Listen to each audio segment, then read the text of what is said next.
By a show of hands, how many of you believe you could replicate this image of Brad Pitt with just a pencil and piece of paper?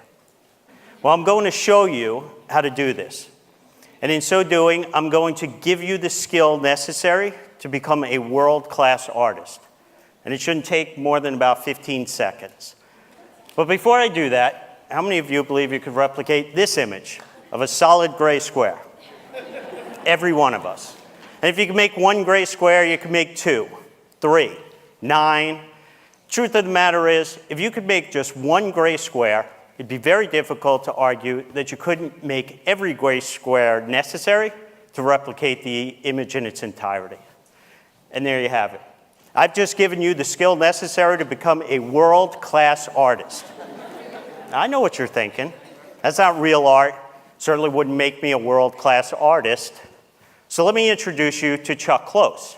He's one of the highest earning artists in the entire world for decades, and he creates his art using this exact technique. You see, what stands between us and achieving even our most ambitious dreams has far less to do with possessing some magical skill or talent, and far more to do with how we approach problems and make decisions to solve them. And because of the continuous and compounding nature of all those millions of decisions that we face on a regular basis, even a marginal improvement in our process can have a huge impact on our end results. And I'll prove this to you by taking a look at the career of Novak Djokovic. Back in 2004, when he first became a professional tennis player, he was ranked 680th in the world. It wasn't until the end of his third year that he jumped up to be ranked third in the world.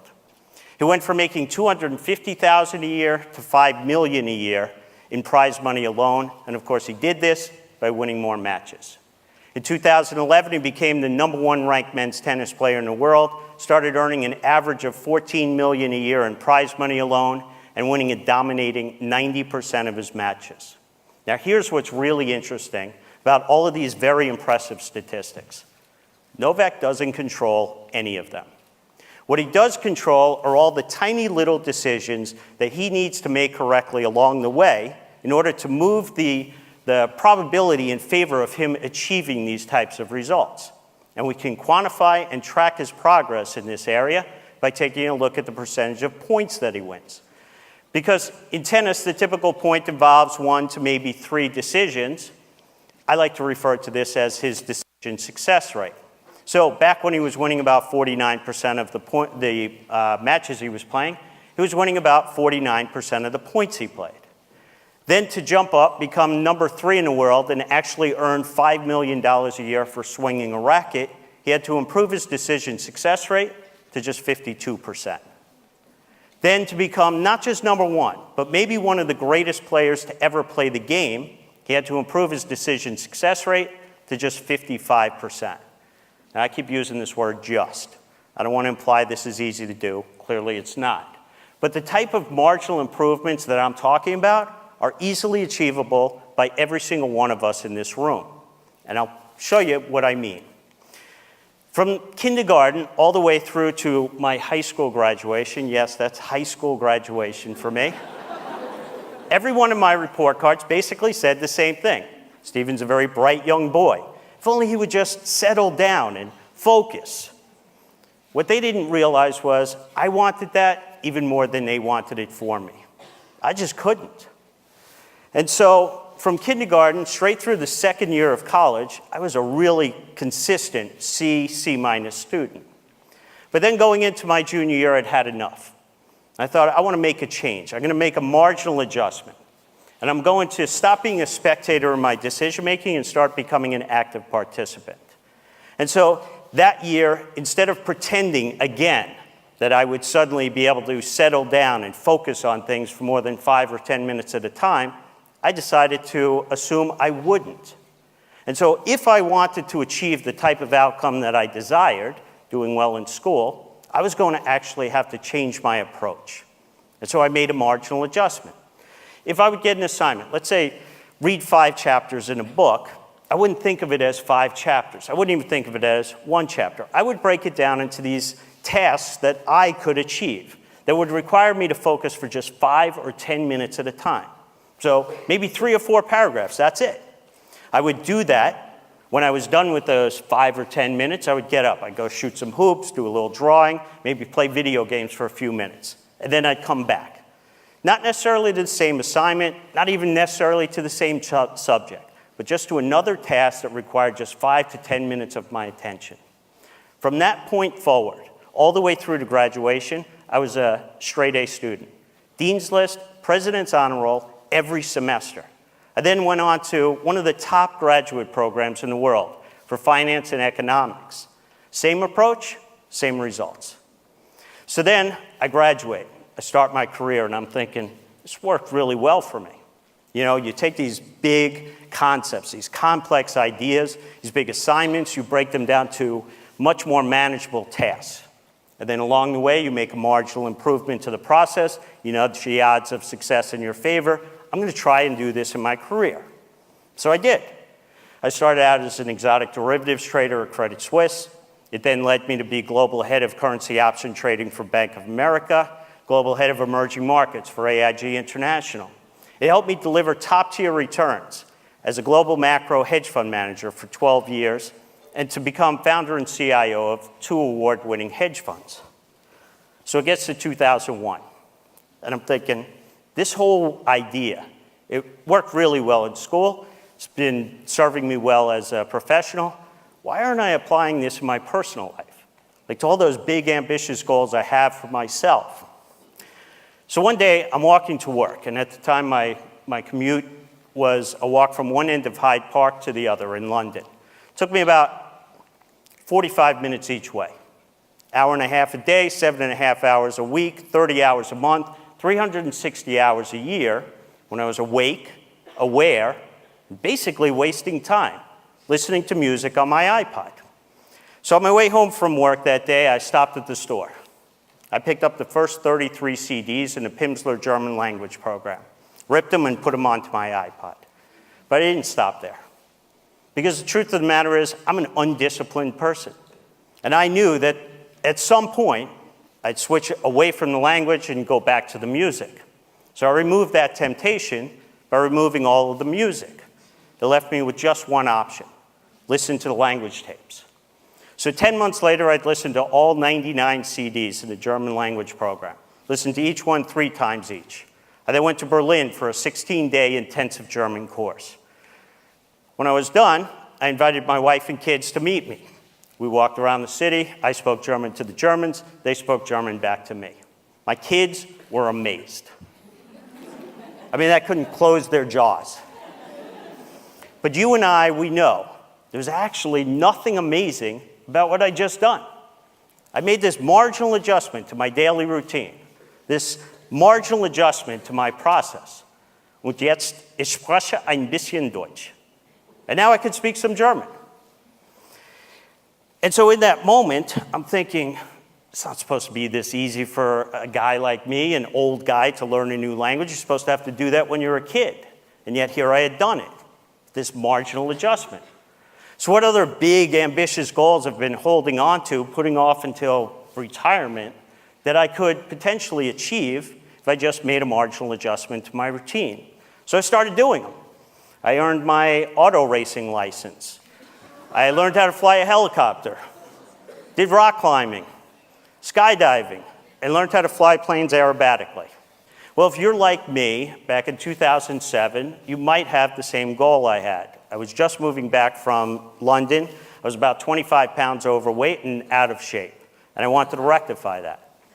So I could go the typical route. You know, I could write a check to a gym I'd never go to, or I could swear to myself that I will never again eat those foods that I love but are doing all the damage.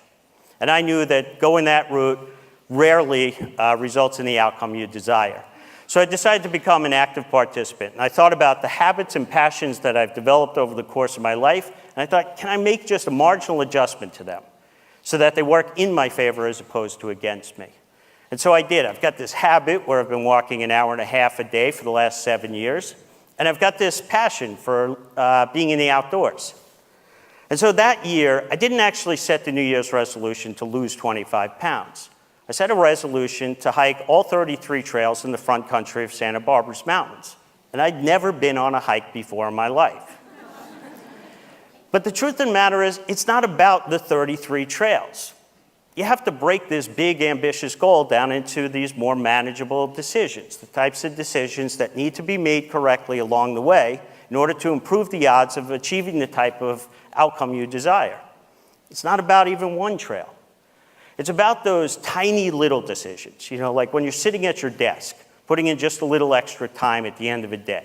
Or you're lying on your couch and you're clicking through the channels on your remote control or scrolling through your Facebook feed. And in that moment, you make the decision to put it down. You go put on your hiking clothes. You go walk outside your front door and you shut it behind you. You walk to your car, you get in your car and you drive to the trailhead. You get out of the car at the trailhead and you take one step. You take 2 steps, 3 steps. Every one of those steps that I've just described is a tiny little decision that needs to be made correctly along the way in order to achieve the ultimate outcome. Now, when I say I want to hike 33 trails in the front country, people think about the decisions at the top of the mountain. That's not what it's about. Because if you don't make the right decision when you're on the couch, there is no decision that occurs at the top of the mountain. So by the end of the year, I had hiked all 33 trails in the front country. I did them a couple of times each. I even did a few in the back country. I lost the 25 pounds, and I capped the year off by doing the hardest half marathon in the world, the Pier to Peak. In 2009, I got really ambitious. Ambitious for a guy who still to this day cannot settle down and focus on anything for more than 5 or 10 minutes at a time, and that was to read 50 books. But again, it's not about reading 50 books. It's not even about reading one book. It's not about reading a chapter, a paragraph, a sentence. It's about that decision when you're sitting at your desk at the end of the day, or when you're lying on the couch, or flicking through your Facebook feed, and you put down the phone. You pick up a book and you read one word. If you read one word, you'll read 2 words, 3 words. You'll read a sentence, a paragraph, a page, a chapter, a book. You'll read 10 books, 30 books, 50 books. In 2012, I got really ambitious. I set 24 New Year's resolutions. 12 of them were what I call giving resolutions, where I did 12 charitable things that didn't involve writing a check. But it's not without its failures. I tried to donate blood, and they rejected me because I'd lived in the UK. I tried to donate my sperm, they rejected me because I was too old. I tried to donate my hair, and it turns out nobody wants gray hair. So here I was trying to do something to make myself feel good, and it was having the opposite effect. So anyway, I've also had these 12 learning resolutions to learn 12 new skills.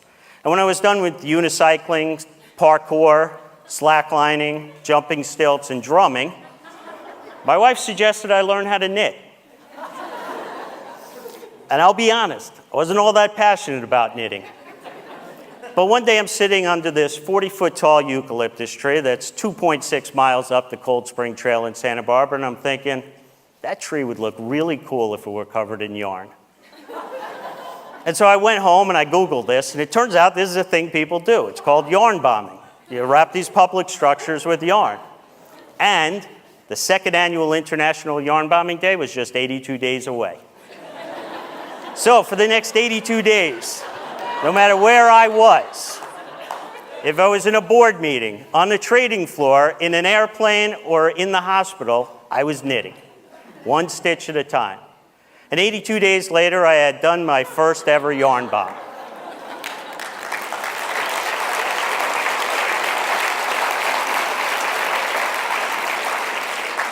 And the response to it blew me away. So I kept going with bigger, more ambitious projects that required more engineering skills. And in 2014, I set the goal to wrap 6 massive boulders in Los Padres National Forest at the top of the mountains. But if I was going to pull this off, I'd need help. So at this point, I had a few thousand followers on social media as the yarn bomber. And I started getting packages, lots of packages. 388 contributors from 36 countries in all 50 states. In the end, I didn't wrap 1 massive boulder, I wrapped 18.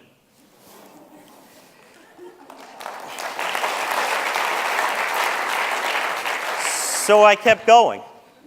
with bigger, more ambitious projects that would require me to work with new materials like fiberglass and wood and metals, which culminates in a project that is currently at TMC here in Tucson, where I wrap the Children's Hospital.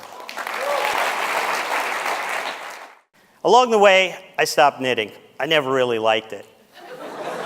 But I like crocheting.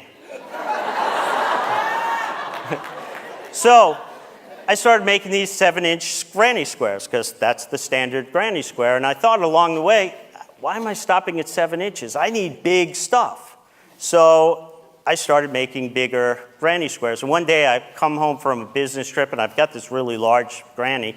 And I went to the website of Guinness. I was curious, what's the world's largest granny square? And it turns out there's no category for it. So I applied, and they rejected me. So I appealed, and they rejected me. I appealed again, and they said, fine. If you make it 10 meters by 10 meters, we'll create a new category, and you will be a Guinness World Record holder. So for the next 2 years, 7 months, 17 days, 1 stitch at a time, I finally reached more than 500,000 stitches, incorporated more than 30 miles of yarn, and I am now the official Guinness World Record holder for the largest crocheted granny square.